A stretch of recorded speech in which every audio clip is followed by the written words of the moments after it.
जितने आप पहुंचे हो यहाँ, आप अंदाजा लगा लेना, जितने आप पहुंचे हो उससे कई गुना अभी पहुंच नहीं पाए। ये आपको भी पता है, हमें पता है। मैं एक बार फिर आपको बहुत बहुत बधाई देता हूं।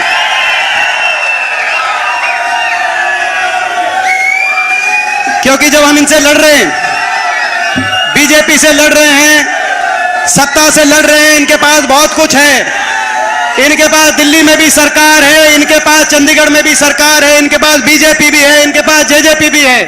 दो दो पार्टियां हैं, दो दो सरकार है, सत्ता बल है, धन बल है, मीडिया बल भी इनके पास है। हमारे पास कुछ है तो आपका आशीर्वाद है और आपका दिया हुआ हौसला है, और उस बात पे लड़ रहे हैं, और उस हौसले से लड़ रहे हैं, और आपके आशीर्वाद से लड़ रहे हैं।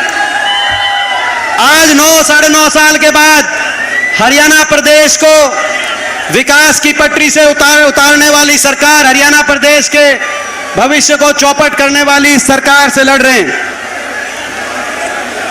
ये वो सरकार है जो 2014 में जब आई थी, देश में विकास दर के मामले में हरियाणा देश में नंबर 1 हुआ करता था। आज विकास दर के मामले में हरियाणा 17वें पायदान पे पहुंचा दिया इस खट्टर सरकार ने।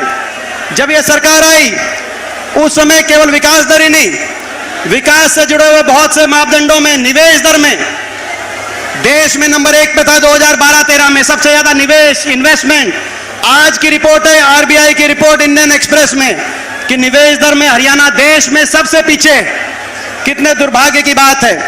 रोजगार सृजन में देश में सबसे आगे था हरियाणा।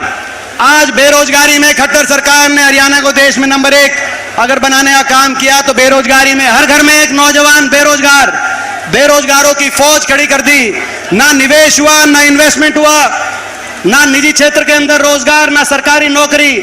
सरकारी नौकरियां तो समाप्त कर दी गई, जो बची वो कच्ची कर दी गई, या कौशल निगम के माध्यम से, अग्निपथ के माध्यम से। और उसके बावजूद कोई अगर भर्ती निकली तो या तो एचपीएससी, एसएससी की भर्ती घोटालों की भेंट चढ़ गई, या ले देकर कोई लिस्ट आई तो हरियाणा के नौजवानों से ज्यादा दूसरे प्रदेशों का नौजवानों का नंबर हरियाणा की लिस्टों में आया, जैसे कि हरियाणा के नौजवानों में प्रतिभा ही नहीं। और आज देश में बेरोजगारी में देश में नंबर 1। और जब बेरोजगारी होती है तो कहीं नशे की चिंता, आज देश में नशे में हरियाणा को ऊपर पहुंचा दिया इन्होंने।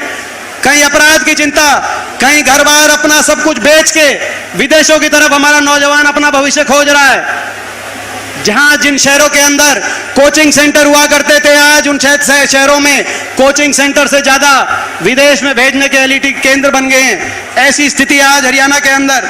वो हरियाणा जो किसान के हितकारी फैसलों में देश में जिसकी गूंज बजती थी जब कांग्रेस की सरकार थी हुड्डा साहब के नेतृत्व में, चाहे 1600 करोड़ के किसान के बिजली के बिलों के माफी का फैसला हो, चाहे 2200 करोड़ के कोऑपरेटिव का कर्जे का फैसला हो जो हमारी सरकार में हुआ था, चाहे किसान के कोऑपरेटिव के काले कानूनों को समाप्त करने का फैसला हो, गिरफ्तारी और नीलामी का काले कानून समाप्त किए गए हों, चाहे किसान को उसकी फसल का, गन्ने से लेकर पॉपुलर से लेकर धान तक किसान को उसकी फसल के भाव दिलाने की बात हो। नारा चला करता था कि हुड्डा तेरे राज में जीरी गई जहाज में।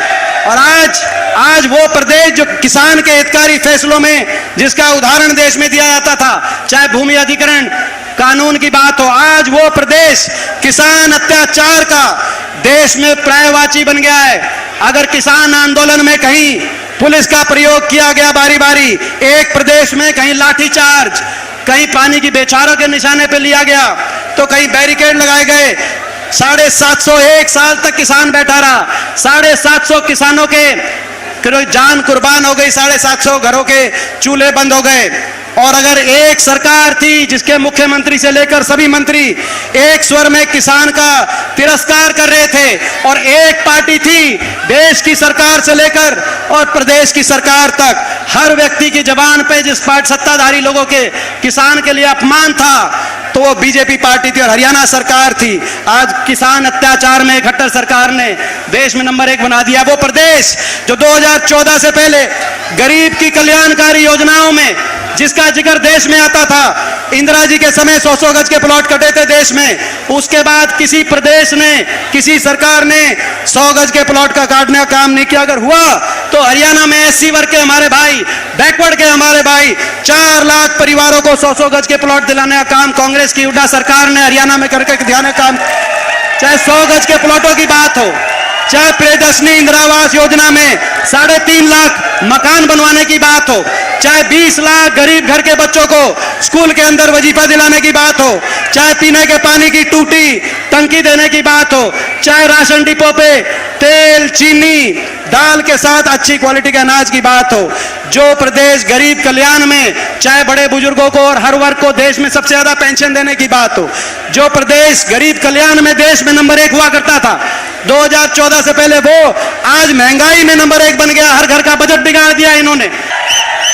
जब तक ऐसी सरकार जिसने हरियाणा वासियों का इतना अपमान किया हो, हरियाणा के विकास का इतना नुकसान किया हो, हरियाणा के नौजवान को देश में सबसे ज्यादा बेरोजगारी और गरीब को महंगाई दी हो, देश में सबसे ज्यादा भ्रष्टाचार, ये सरकार जब तक हरियाणा की सत्ता से बाहर नहीं होगी, आप अगर साथ दें तो दिनों रात मेहनत करेंगे। मैं पूछना चाहता हूं, आप साथ हैं? आप साथ देंगे?